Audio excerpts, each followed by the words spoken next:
Hi there, I'm Michelle Aronson. My husband Matthew and I moved to the Saxe-Baja area in the summer of 2019, and we've loved getting to know the Saxe-Baja UMC community, and we're so excited for the day when we can all be together again in person safely. Pastor Sue asked me to share a bit about my work as a farmer and cook and educator, and how I've been a witness to the love and blessings of God through my work.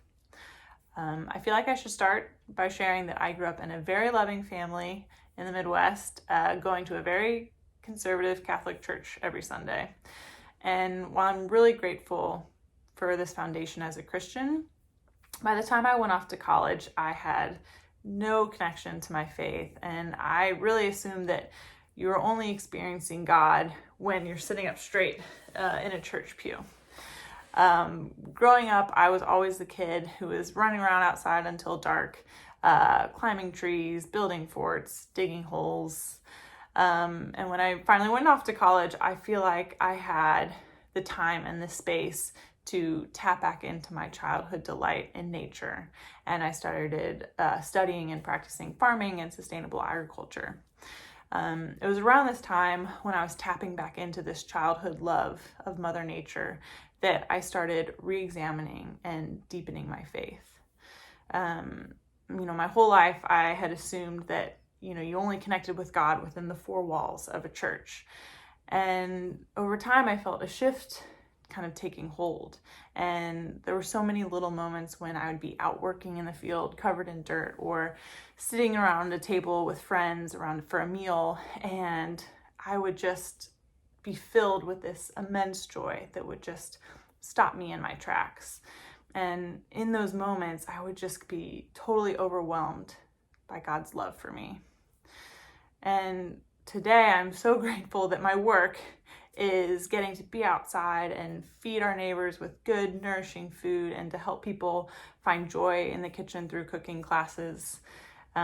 But it's still hard work that's tiring and dirty and long days. But even through those long days, I still have these little moments where I'm just kind of stopped in my tracks and just filled with God's love and blessings.